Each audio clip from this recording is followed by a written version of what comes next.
Hi, everybody. We've got a great podcast for you today.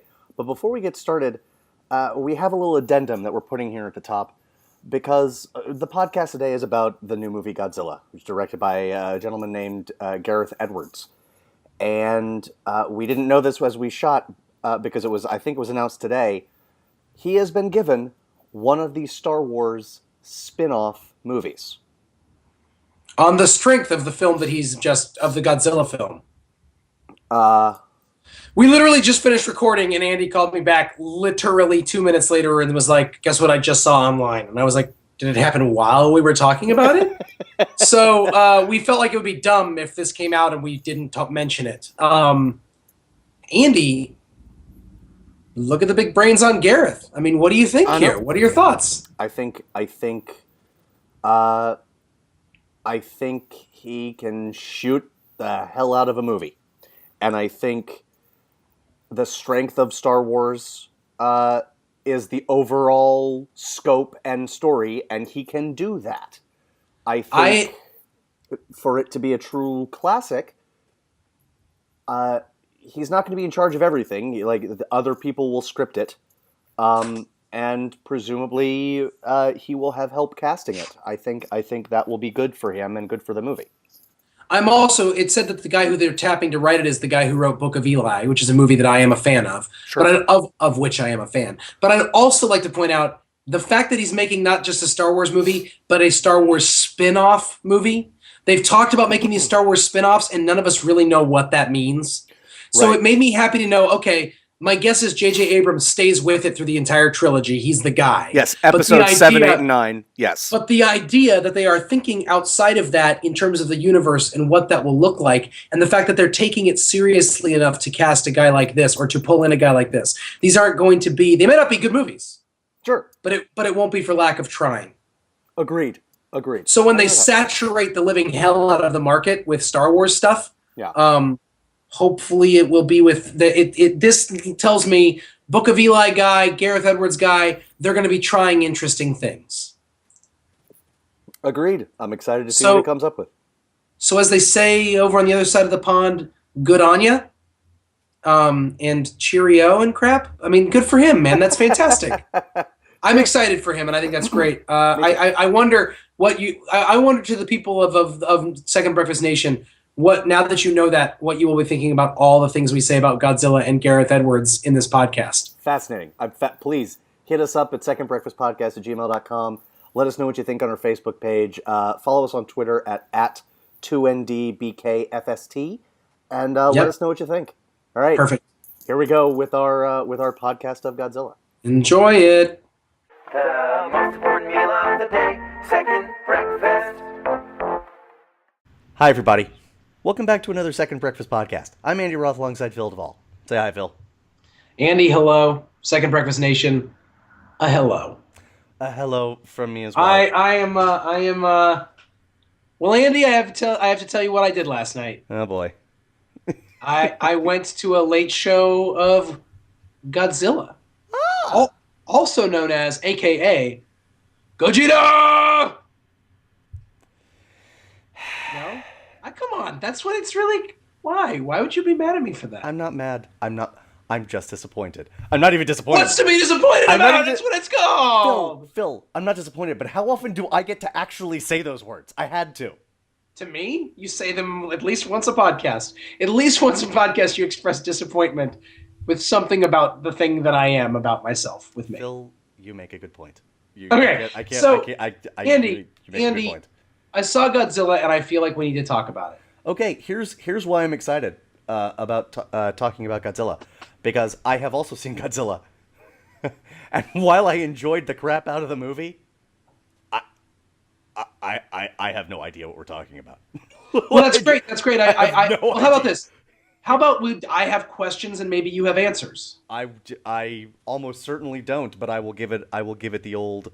I feel like you probably try. do. Okay. Here's an example of a question I have. Okay. That you have an answer to. Okay. Are you familiar with the Godzilla oeuvre? I have seen much of the first movie, the original movie, the Toho from whatever it was, late 50s, early 60s. I have not seen the whole thing from start to finish in one sitting. I don't think I've seen the whole thing even in clip form. I have seen clips. I've seen parts of the fight between Godzilla and Mothra in Godzilla vs. Mothra. I've seen clips of the fight between Godzilla and Rodan in Godzilla vs. Rodan. Like, you know what I mean? Like, I've seen a lot of the highlights, but a lot of the highlights means I've maybe seen, outside of the original Godzilla movie, I've maybe seen 15 minutes total of Godzilla before the cinematic dumpster fire that was the Roland Emmerich movie from 1990. So you did go see that? In the theaters, yes. No, that doesn't shock me, but I haven't seen it. I was You not. I haven't don't. seen it? Huh. Nah, It didn't. made money. I mean, it made. Oh no! People like, saw it, right? Just not me. You fair, right? Yes. Which works out because it's one less Roland Emmerich movie on my list. He has reached a place where it's like he could make a movie where the premise interests me, and I wouldn't go see it. Which movies of his have you seen? Well, I could just Independence Day. Sure. Wait, Stargate. Sure. Independence Day. Yep. The Day After Tomorrow. Okay. Did you see 2012? 2012. I've seen that. And we both saw The Patriot. Yes. All of those. All of those better than Godzilla. I believe you, and most of those are terrible. And the one of those that everyone thinks is great is great for a B movie. It's ironically great. Wait, what is that? Independence Day is ironically great. Oh, I think Stargate is a good movie. Okay. I really do. I think Stargate is an interesting genre exercise. It's hard for me to say because that was a movie that I went to with this one girlfriend when I was 14 where all we did was make out at the movies. I only had one girlfriend that was true for. I'm so uncomfortable right now. I'm not. Here's what's going to happen. Wait, why are you uncomfortable? I was 14. What's to be uncomfortable about? 15. I was 15. Oh, what's to be uncomfortable about? Because it could be 50 years from now, Phil, and I'm going to watch Stargate, and they're going to go through the Stargate, and I'm going to see your tongue in somebody else's mouth. First of all, it's my tongue 20 years ago. Secondly, that Andy, makes it better. Okay. That's listen, fine. if I have inadvertently stopped one person from watching one Roland Emmerich movie, I have done my job. A life well lived. You're welcome, America. You're welcome, Jesus. That's how I feel. Right. But no, look. I still remember all the movies that I specifically saw. The only movie we didn't make out during was Frankenstein because I was really super psyched about De Niro being in a movie called Frankenstein starring Kenneth Branagh. I had no idea what kind of a bleep show that was going to be, but sure. But oh my gosh, I was excited to see it. Sure. So anyway, I'm retroactively excited for you. Okay. And then also retroactively disappointed with me.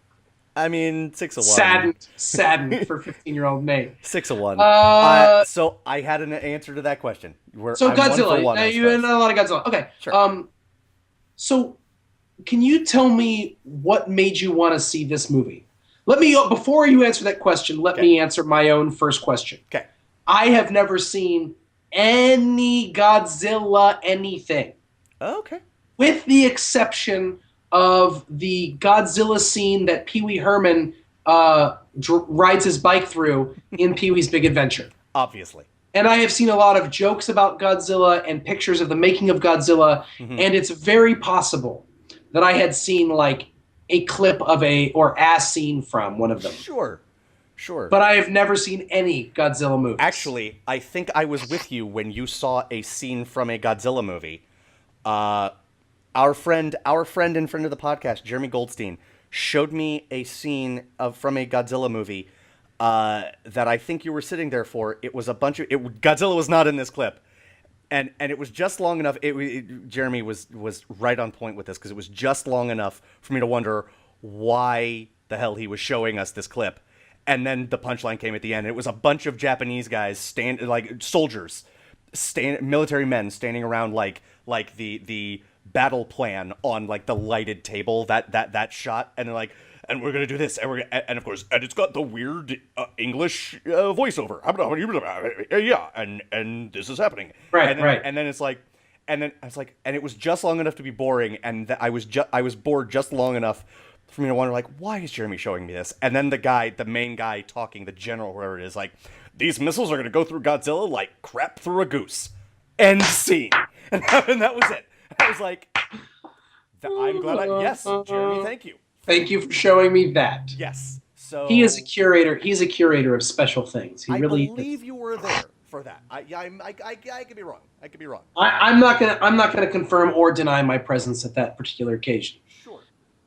So I went to see it with my wife, who has zero Godzilla knowledge, Sure. and so she was like, "I don't know what I'm supposed to expect. I don't know if this is. I don't know if this is." It's sort of like being what we are with Game of Thrones, where we don't read the books, for God's sake. Totally. Why would I read a book? There's movies. Right. So Eyes get tired. Come on. come on. Right. But there's a TV show happening right now. Why would I want to read a book about that? Right. You know how much longer books take? Oh God. Okay, so why did you want to see this movie? Was it so? Well, you tell me. I have my own thoughts. I mean, there are a number of reasons, and actually, I will say this: if you give me reasons that I would want to see a summer movie, this is sort of like the perfect storm of all of them, at least for this summer, right? It appeals to the boy in me and the man in me. It appeals to the boy in me because it's a giant upright lizard dude destroying stuff, making things go boom, right? Also, Godzilla has, and we can talk about this because I think this is, to be blunt, a place where the new movie fails kind of miserably. Godzilla has always been a message series. Like there's been a message to it, and it's an environmental message. The Wolfman is a metaphor. Like if you look at the monsters, like the Wolfman is a metaphor for repressed desire, or repressed like rage. Vampires, if I want to use the same word, repressed lust, stuff like that. Like our baser natures have come out in these monsters, and Godzilla is kind of unique in that it isn't obviously, and no one turns into Godzilla. Godzilla just is, and he is a force of nature, and it's just like mankind. It's Mother Earth saying, mankind, you have misused me, and I'm gonna regulate, and I'm gonna do it with this behemoth. Right. And it was, I mean, obviously it started as sort of an artistic response to, holy crap, we just got 2 atomic bombs dropped on us. What do we do with that? How do we process that? And that has always been interesting to me. And the director. The director and the cast I find interesting. Gareth Edwards, I don't think Monsters was the greatest movie ever, but it was made for 50 cents in a bag of Doritos, and it had interesting things to say, and that's all I really need from a movie of any genre that was made for 50 cents in a bag of Doritos. And then when you have a cast with Bryan Cranston and Ken Watanabe and Juliette Binoche and Sally Hawkins and Aaron Taylor Johnson and Elizabeth Olsen, and I mean, there you go. There you said Elizabeth Olsen. I was waiting. Right, but here's the deal. If you were female in this movie, you were totally wasted. And if you were male in this movie, you were pretty close to totally wasted. I wish that when we said that if you were a female in this movie, you were totally wasted, what you meant was that all the females were drunk. Just totally drunk. That would be a more interesting choice. Right? Like a conversation, like a two-hander, like a conversation between Aaron Taylor Johnson and Elizabeth Olsen, and it Let me tell you another thing. She says something. You're a giant lizard. You Right? giant She lizard. says something, and then it cuts back to him for a reaction shot, and then you just hear like, I'm calling my agent. Right. Right. That would be amazing. I would see that. They were literally like, here's Juliette Binoche, one of the greatest actresses of our time. Just kidding. Right. At least Just kidding. Agreed, but at least she gets a scene that is emotional. Poor Sally Hawkins. Which who one's is Sally Hawkins? Ken Watanabe's assistant, who stands there and does exposition. Literally, her job is just to give exposition and smile. Have you seen her in other things? Did you see Blue Jasmine? Yeah. Oh, that's her. Yeah, right. Oh, wasted. Totally wasted. Multiple Academy Award nominee. If there is any justice, I will be able to change that to winner in the next decade. She is that good. She is brilliant. I love everything she does. Okay. I'm with you. Yes. Let me tell you why I went to see this movie. Please do. The trailer was amazing. Yep. That is literally the reason. Sure.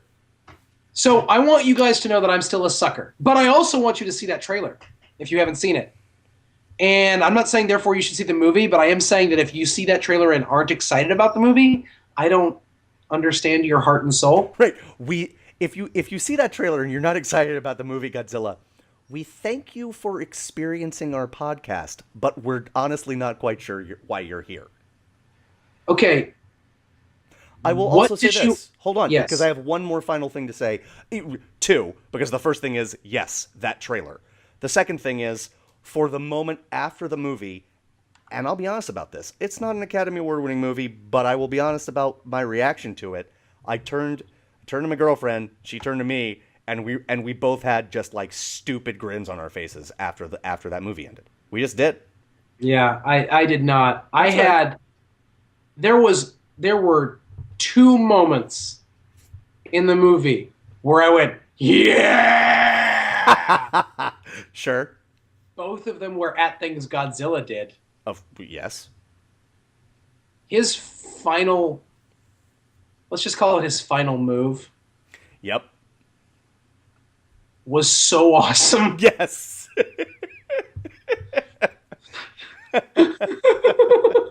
Exactly. Yes. So, so awesome. Phil, But all I I'm was like, saying is, my lady friend and I, that's what we were thinking of when we turned to each other. But here's the thing. One is my special lady friend isn't as excited about that, I think, stuff as yours is. But sure, fair. or at least not Yes. as demonstratively so. Sure. My wife doesn't like to demonstrate positive emotions, but I think not at movies. No, like my wife is not the kind of person who will watch a movie and be like, ah, oh, like, oh, like she'll never do that. That'll literally never Right. happen Fair. to her face during a movie. Sure, fair. Okay. So, anyways, but I think I'm getting to the point that, and of course, the famous skydive scene, which is shown in the trailer. Yes. The shot where they are between the levels of clouds. Stop.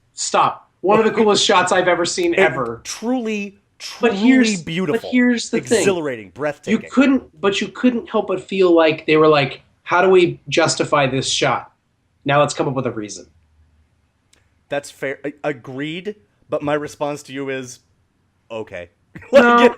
No, Andy, you're better than that. I'm not better than that. It's one of the coolest shots I've ever seen. If I can say it's one of the coolest shots I have ever, one of the most breathtaking shots I have ever seen, I guess need more than that. I'm wondering if I'm getting to a point in my life and in my head and in my heart where I'm like, that's good, but wouldn't it have been better if I had things like those 2 things that got me really excited in a movie that was awesome? I need to make this clear. I do not fundamentally disagree with you. All right, I didn't I love. kind of feel this like movie. you fundamentally disagree with me. Nope, I did not love this movie. I just didn't think it was a waste of my time. And I'm not saying yet. I'm not willing to say it was a waste of my time. and I would say that if I sure. saw a sequel, I will say that if a sequel comes out and it's got the same people in it, well, that aren't dead, and I were to see it, I might be worried then that it was a waste of my time. Fair, that's fair. That's fair. You know, That's fair. This movie did not get me. How to put this? Captain America 2 bought me my ticket for Captain America 3. Like I was like, yes. agreed, actually, and especially because I totally wasn't ready to like Captain America. Right. That is not the case for, hypothetical Godzilla 2. I'm in agreement with you on that. I just like So let's talk about this. I want to know for you what worked for you for this movie and what didn't work for you for this movie. the last half hour worked. Just full stop. The last half hour worked for me. Okay. You just mean the final action set piece. Yes, I liked the build up of the monsters, like the we're not going to show you everything. Yeah. You know, Yes. that worked Yes. for me. The cinematography, I thought it was a well shot movie. Yes. The storyline, but the execution of the humans, which unfortunately, because Godzilla doesn't really speak a lot or ever, is the At all. majority of the movie. No, I mean the humans didn't work for me. But I didn't go to see Aaron Taylor Johnson. I was I was No, annoyed. but see, I don't get that. I didn't go to see that. It's part of the movie. Uh-huh. So like I want every part of the movie to be something. Like I felt like the whole human. My wife was So like, why? my wife was like, it was like they were caricatures, and I was like, what do you mean? And she was like, well, you had like the sage stoic Japanese guy who's like That's true. critique of Western culture, and you had like the army guy that survives everything and happens to be in exactly the right place at exactly the right time Right. for every single thing. Oh, of course he lives in San Francisco, and of course he's rooted through Honolulu. Right. Then, to San Francisco, which is exactly where all this stuff is happening. Maybe Gareth Edwards, what he really wanted to do was make the saddest sequel to Planes, Trains, and Automobiles ever, because Right? Or really, I mean, this there's is a the lot of worst stuff. trip ever. He was also doing a lot of monsters, sort of redux. Like now I have more money, I can Yeah. play with this idea more. That's right. Which is fine, I guess. Yeah. But literally, like Bryan Cranston's character is the crazy, conspiracy theorist Yep. who no one believes. I mean, Yes. what's frustrating is that this guy gets so much of the mood right. I don't know what the mood's supposed to be. Now, I want the listener to note that like Andy and I are neither of us Godzilla people. Yep. So we're just talking from a movie point of view. Just from a movie perspective, the maker of the movie gets mood right. Yep. And he gets picture right. And he does a good job with the revealing. But I'll tell you, the actual and like there was some really cool imagery. I mean, really, really cool. The guy can tell a story with the camera. But it was too pedestrian for me to care. Phil, let me Like, let me if tell you this a is the story. thing that's going to get me into Godzilla, then it's not the thing that gets me into Godzilla. Let me tell you a story. I'll tell you a story. Have you seen Monsters? Yes. Can I tell you what I think about Monsters? Will you please? I think it's a good movie. I think it's a good movie. I don't think it's a great movie. I think it's a really good movie. You know what I think? You know what I think about every time? The mood, the reveal, that Interesting, final right. scene in the gas station or Right. convenience store, whatever it is. And Right. I remember that the two main characters. Stop me if you've heard this storyline before. They don't really like each other, and by the end, they've fallen in love. Right? What you say? But I don't remember anything and I believed it as it was happening, but I don't remember a single step along those lines. I have seen the guy in other things since that, Scoot McNairy, because I love that name also. Well, you should. He was in Argo. He had a bit part. He was one of the Americans in yeah. And Whitney Able is the female. I couldn't pick her out of a lineup. You Nope. know? So I think she's white, but I'm not. I could be wrong about that. so I could be wrong. So look, Phil, you know as well as I do that in a Hollywood, even an independent movie, in a Hollywood movie about Mexican monsters, they're not going to have an interracial couple. So That's true. right. So Hollywood, come on, man. You know, so here's the thing. So let me to put a bow on this. Nothing in Godzilla, none of the shortcomings surprised me, and maybe that's why I feel like that's maybe probably a little... my problem. Okay. Was I know that Godzilla is meant to be, for all of the jokes about this and that at its heart it is meant to be a monster movie with a social conscience of some kind. True. That it was born out of that, and that this movie was meant to live into that in some way. And In some way, it does. In some way, but Right. not blatantly. Sure. Yes. And that's okay. Except what I felt like was this movie wanted to have its cake and eat it too. Yeah. It wanted to be taken seriously, but it wanted to be a popcorn movie, like a mindless popcorn movie that is also smart to be taken seriously. Yeah. And no, no, Sure. but close. The final fight scene between Godzilla and whatever those monsters were was as so close to having the cake and eating it too, Sure. but only close. Can I say something that I'm at least a little surprised about? Please. That you're not complaining about? Well, give me a chance. To Okay. complain. Okay. And maybe you would have gotten to this. But I can't think of a more humorless movie that I've seen recently. Oh wow, well said. Like and Well that's said. How can and- you say there were no jokes? Did you see Bryan Cranston's wig? just go. Huh? Just What? no, What? Just go. No, that wig was an effing joke. That's all I'm saying. Just go, dude. Okay.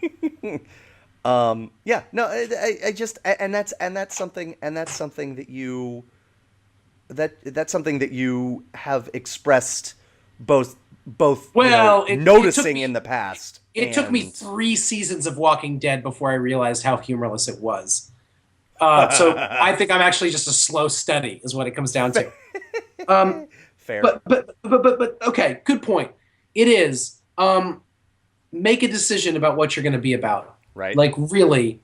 And I think the trailer made me feel as if this movie was about something more than it was about. Fair. You know, do you know how I said last fall or whatever it was when I basically like when superhero fatigue set in for reals for me last spring? Yeah. So I think just wholesale destruction of cities. You're not into mindless video game killing of everyone. That's not. Here's the deal. I wouldn't go so far as to say I'm not into it. Okay? Let's not pigeonhole me to that degree. Okay? What Whoa. let's be careful and judicious with our thinking here. What I Fair. would say is, oh my gosh, I'm so like, I get it. They break buildings. Like, Yeah. like there was a point when there was when the is it Mothra? Did they say what kind of monster it was, or it's just when the bad monsters? Let's just call them bad monsters. When the bad bug monsters come, they come through and they like break into this building in San Francisco, and there's people in the building like going about their business. Why are they going about their business? San Francisco has been getting evacuated for hours now. Hours now. Like 4 hours. Your whole city has been getting evacuated. And these people are like typing, and then they look over and they're like, oh, really? I You're mean, in a high rise. No. No. No. no. No. We know better. Post 9/11, of course we know better. We're over it. Like, really. This movie Yes. did not. Because before 9/11, it would have been the rational thing to do to stay in your. No, it still would have been stupid, but it is San Francisco. No, it's still. Oh I'm my kidding. God. I'm kidding. I kid because I hate. It would still be stupid, but I think we need to. I like post 9/11. It's been a while. Aren't we all like just? Isn't just the wholesale destruction of high rises and people like in them. I'm not saying we should stop, actually. I still haven't said that. I don't want to go that far. I'm just saying, can we be a little more conscientious about it, maybe? Can I point something out? Can I point something out? Please, Because that's something, and I don't want to point to this as like the you know, be all end all. Although I really thought it was just really nicely done. But the destruction of the the shield building in Captain America 2, where like the helicarrier like destroys the floor that Frank Grillo and Anthony Mackie are fighting on. That Right. was, you felt that. You felt Yes, because they put two people on that floor and made it feel like this was a real thing that was happening and Yes. had to be dealt with. Yes. Yes. Yes. Yes. Agreed. Yeah. Agreed. Now, that being said, I am now officially fascinated. I guess I shouldn't say that this movie did not sell me on the Godzilla theme, because I actually think there's some really interesting things now about this Godzilla thing. Sure. None of them The involving idea- Sally Hawkins, sadly. None of them. None But of I them. will say this, okay? I'm going to say something that sounds controversial but should not be controversial at all. Can't wait. We have a bunch of people telling us that Earth is fragile. Okay? Mm-hmm. We have to be careful of the environment because our Earth is fragile. Yep. And we have to be considerate because our Earth is fragile. Yep. Okay? I want to go on record as saying that is the biggest load of crap I have ever heard in my entire life. Sure. Here's why. Earth is not fragile. Human life on Earth is fragile. Yes. One day the Earth may just buck up and shake us all off. You know, this... But the Earth is totally still going to be here. And that's what I like about Godzilla. Yeah. I like the idea that we freak out and try to do all this stuff, and essentially the only people we really are trying to save are ourselves. And in the end, the mission that they accomplish on a very small level is to save a group of people, with the recognition that in the end, Godzilla does the work. Yep. Because in the end, the Earth will take care of itself. Yes. You remind me of that noted philosopher, Ian Malcolm, Jeff Goldblum's character in Jurassic Park. Yeah. I honestly don't remember if he says this in the movie, but he has a whole speech along the lines of, you know, life finds a way. Right. And he's like, the Earth lives and breathes on a scale that you and I cannot possibly imagine. Oxygen is necessary for us to live, but it is a corrosive poison, right? If we disappear, he says basically exactly what you just said. If we disappear, the Earth's still going to be here. Right. The Period. Earth is fine. Well the Earth is said. fine. It might. I mean, now that being said, if you want to stave off human annihilation, I think you and I are on the same page. Like, Right. I too would like to stave off human annihilation. We do fall closer on that spectrum than Right. farther apart. It's Right. true. We do. Right. It's true. And I would say as people of the book, people of the scriptures. So not Jurassic Park when you say God. No, not Crichton's book. God creates people and says, "Now go take care of the earth." Like, this is your earth. Be Right. good to it. Essentially, be Right. servants and use it. But like, don't be an idiot. Right. Yeah. Do you know who's super procreation? Procreation? God the Creator. So, if you want to make that argument for environmentalism or that argument for for caring for the earth, I am 100% on board with you. But the whole this fragile earth, our island home, not really. Not actually. Really, we're fragile. And I like that Godzilla acknowledges that. And I like that he essentially is a monstrous myth for some nature karma deal. Yeah. I appreciate that. I want to point one other thing out that I appreciated about this movie. The Godzilla creature, I thought, was done gloriously. Sure. But one of the things I liked about it was that he simultaneously looked real, but the way his body moved was like a man in a suit. It really was. That's true. He moves like an old man in a suit. That's true. Well said. Well said. And it really made me happy. Yes. It felt, and you could see like his body jiggling on the bones. Yes. And he felt tired. You could feel his millions of years of existence in the way he walked. Yes. And when he gets back into the water, he's like, let's just do this now. Like finally. Like, you know, I also like that he showed, I think as far as I could tell, zero interest in humanity at all. Actually, so here's my response to that. I will give you a little pushback on that because I read a review that I didn't enjoy, but I did enjoy this particular bon mot, if you will. He was like, the difference between the difference between Godzilla and the Mutos, the bad monsters, was that because at the end of the day, the Mutos were not evil. They were just trying to find a place to have some lovin' and then some kitties, basically, right? In other words, I think they did a good job of making both Godzilla and the Mutos just animals. They were monstrous, but I wouldn't necessarily call them monsters. Anyway, I don't know that I want to push that too far. But he was like, but the reviewer was basically, the difference between Godzilla and the Mutos is Godzilla watches a little more where he steps. Like that's the difference. He watches a little more where he steps. And yet we still have the all right guys, I'm Godzilla. I'm coming out of the bathtub now, where he gets out of the ocean and spontaneously causes a tsunami that kills hundreds of people. Except for the one little girl because they ran into the Starbucks. No subliminal advertising there.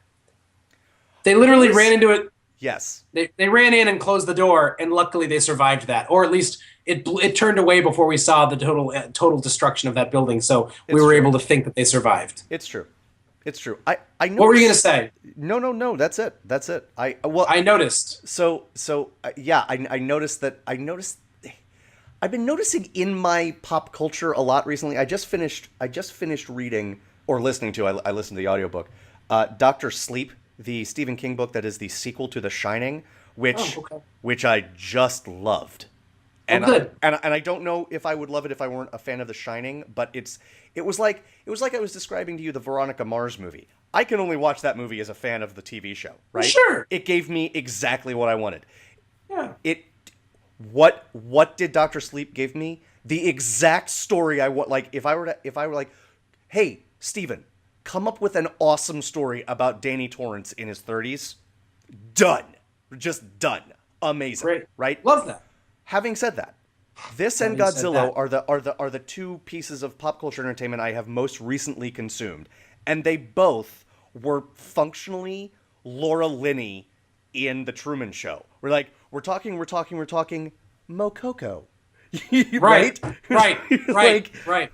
So Stephen King did that? It was weird, and it's not like he's shied away from it.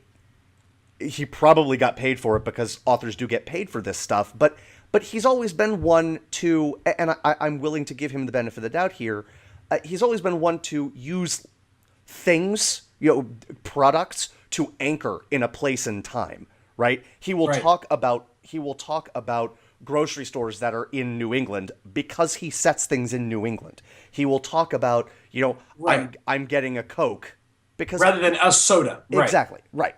And I don't really have a problem with that. I guess maybe I noticed it more in Dr. Sleep. I don't know. Maybe it was the reader, or maybe it was because I just saw Godzilla and it was like, Starbucks is fine. Starbucks saves lives. That's Starbucks saves little children who are adorable. Saves their lives. Can you save lives? Because Starbucks can. Here's the thing. I'm joking. I have zero problem with it.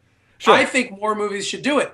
I think the answer, like they used to just be like, and now Little Orphan Annie, brought to you by Ovaltine. Totally. Like, what's wrong with that? And then, Little Orphan Annie sends out a secret decoded message to her followers about drinking Ovaltine. Yes, drink Ovaltine. Ovaltine. Yes. Probably not a good example. So anyways, I just pulled that out of thin air. It's a great example. I'm a fan of you right now. So Godzilla, I like the way it looked. I like the look of him. I like the fighting, but I had misgivings, and I realized halfway through the movie that I didn't care about anybody in the movie or really care about the movie. Sure. And the trailer made me think I was going to care. Yep, agreed. I think the moment that the first person who has a name that we know dies, I was like, this movie's different than I thought it was going to be, which is fine. Movies can be different than I thought they were going to be. Sure. But the moment that the second person with a name that we know, who I love and who adds gravity to everything that they do, died, I was like, oh, I don't care about these characters. Right. You have Okay. effectively wiped away everything that I care about in terms of the humans. Let me tell you what a in this mother, movie. let me tell you something that a mother doesn't do. A mother doesn't leave her child alone with someone else because she's going to stay behind for the dad. Yep. Do you know when that happens? Literally never. Yeah. I looked at my wife and said, you would never leave our daughter, even if it was with someone, or send them off to safety to stay behind for me. And she was like, wouldn't I? And I was like, no! And I wouldn't do it for you! Because it's better for my child to have one parent than zero parents. It's true. Yeah, you make a good point. So it was one of those moments where I was like, now they're just doing things for no reason. Yeah. It was very maddening as a parent because literally, I mean, canvass the room. Clearly, Aaron Taylor Johnson and Elizabeth Olsen are not parents. And Right. I would like to know if the screenwriter is a parent. Right. My guess is no. Right. Because that was one of those things that you would only see in a Hollywood movie. Folks, San Francisco is, for those who haven't seen the movie, San Francisco is being abandoned. And the two main characters, I say in quotations, the ones that we ostensibly care about, have a 5-year-old son. And the relationship is everything. And Bryan Cranston's character even says to his kid, take care of your family, it's all that matters. There's this whole idea that totally gets ignored, that family matters. And then the mom, as San Francisco is being evacuated, sends the child off to the safe place, safekeeping, right? Mm-hmm. Now, you could say she's a nurse and she's staying behind to help people, but it's made explicitly clear. She even says it. That's not why she's staying behind. It's true. She's staying behind to find her husband. Nobody would do that. Sure. If my family's being evacuated, don't wait for me. Right. I will find you or I will be dead. I mean, that's it. But I would much rather one of us be dead than both of us. Yes. That's Sophie's choice, kids. It's not, You know? but I Well, it isn't at all. That's but not still. No. Folks, just so we're clear, Sophie's Well, choice if has Peter- nothing to do with Godzilla rampaging through If San I had Francisco. had a Polish accent and Peter McNichol was in it, then it would be almost identical to Sophie's Choice, really. I do have And just it on- Kevin Kline I do have raging it on- in the background. I do have it on good authority that Kevin Kline is madly in love with you. Oh my god, I wish that was true. Me too. I wish that was true. I wish that was true for you. Only if I could get Phoebe Cates jealous. Could we just do a whole podcast where we talk about Phoebe Cates? That would be so much more interesting than Godzilla. I mean, we can, but it'll have to be Gremlins heavy because Fast Times at Ridgemont High, I think I saw too early, so it didn't impact me. Oh, you're talking about, first of all, fine. Fine. We could talk about Princess Caribou, and we could talk about Drop Dead Fred. No, we can't. Listen, well, we could. But we won't. Listen. Listen, I didn't I'm mean listening. I didn't mean talk about Phoebe Cates' movies. I literally meant to sit around talking about Phoebe Cates. All right. She's a dream. Anyways, okay. I think I'm done talking about Godzilla, but I'm not gonna say I don't. I'm not gonna recommend it. Okay. But I'm also not gonna not recommend it. Okay. I guess I'm saying. Follow your some bliss. Yeah, I guess I'm saying it's got some pretty great action sequences and some pretty interesting mood and like movement in it. But it wants you to care about something you can't quite care about. I think that's well said. I have another question before we go, Andy. Okay. Hit me. Hypothetically, I'm not saying Okay. I'm not gonna ruin this movie. I'm just saying hypothetically. Yep. If you have a creature that feeds on radioactive stuff, on radiation. If you have a creature that feeds on radiation, listen, I'm not good at the words and the things. If you have a creature that feeds on radiation and that literally eats atomic things, atomic energy to get bigger, and for whom blowing up with nuclear weapons has only made them stronger. Do you think that your plan should be to blow them up with a nuclear missile? What drove me crazy was Such a bad idea. that characters in the movie were like, this is a bad idea and here's why. I was like, hey, people making the movie, you don't get a pass on giving us a terrible idea because a few of your characters are saying this is a terrible idea. The military response to this is a bad idea was, no, it's not. It literally was. With this also, do you have a better idea? And I wish the response first. Do you have a better idea? And Ken Watanabe's idea was, yeah, let the monster be a monster. Right. Like, accept that you're useless. One, accept, which we can't do because we're Americans, and they were right about that. But two, they were like, no, but this is a really big bomb. Right. That's right. I wish his response to that would have been, okay, here's my other idea that I think is better. Literally anything else other than what you're doing. You know what I love about, like, when I saw Pacific Rim, I was like, is the best idea really to make big animals that can fight with them? You know what? Yeah. The best idea actually is, it turns out, do you know what would have killed that animal?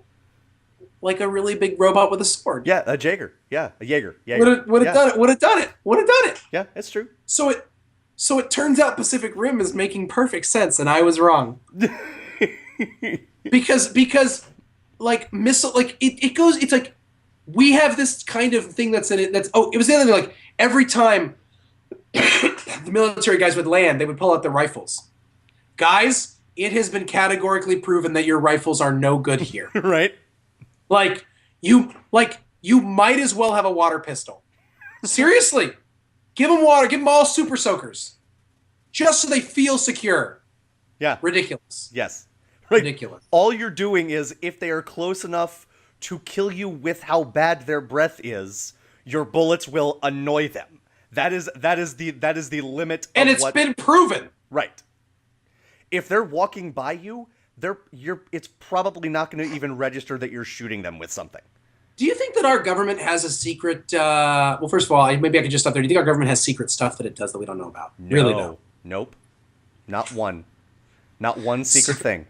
So that sounds ironic, or that sounds sarcastic. Okay.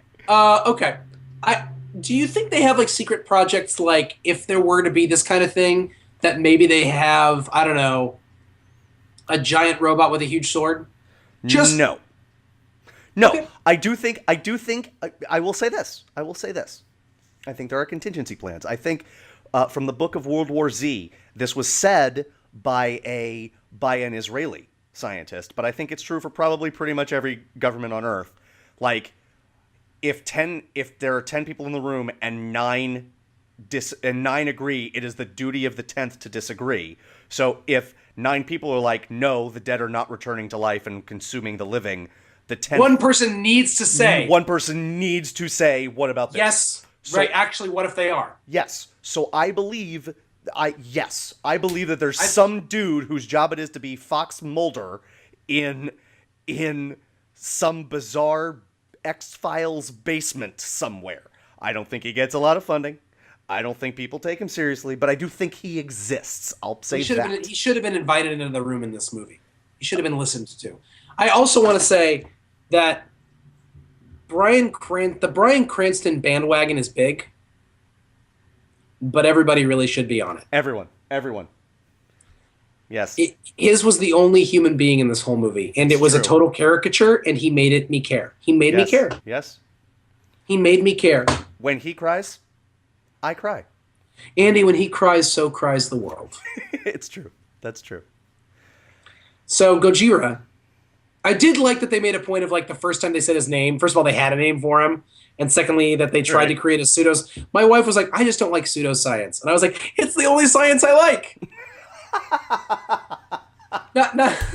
because I'm like, it's cool. We're all making things up. I don't know. It's No, that's fair. it's Fair. I like it. I thought that the pseudoscience had an internal logic that I could understand. Sure. That's what I should say. I think I that's don't fair. I don't only like pseudoscience. I thought they did the pseudoscience well in this movie. Sure.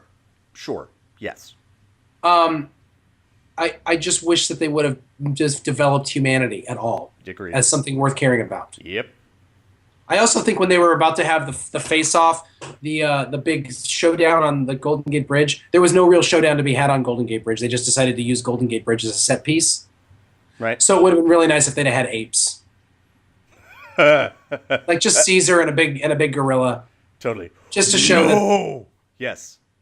Anyways, all right. Speaking of which, you know what I'm looking forward to because I think it's actually going to have humanity. Rise. Dawn of of the Rise of the New Day of the Planet of the Apes 2. Yes. Okay, enjoy. I'll see it. That see it. trailer looks great. And you know what? I loved what's her name and Franco and John Lithgow. I did.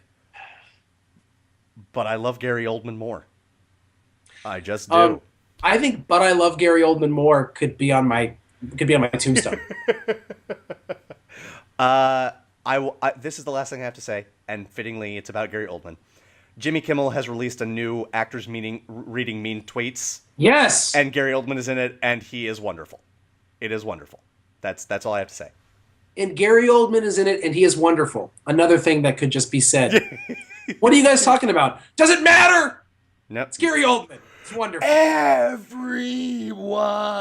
Oh my gosh, I want to go home and watch that one scene right now. Top 5 line readings of any line in movie history for me ever.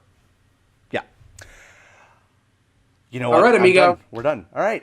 Excellent. Folks, this has been another Second Breakfast podcast. For Second Breakfast, I'm Andy Roth, and that is Phil Duvall. We'll see you again real soon. Bye-bye. Bye. The most important meal of the day, second breakfast.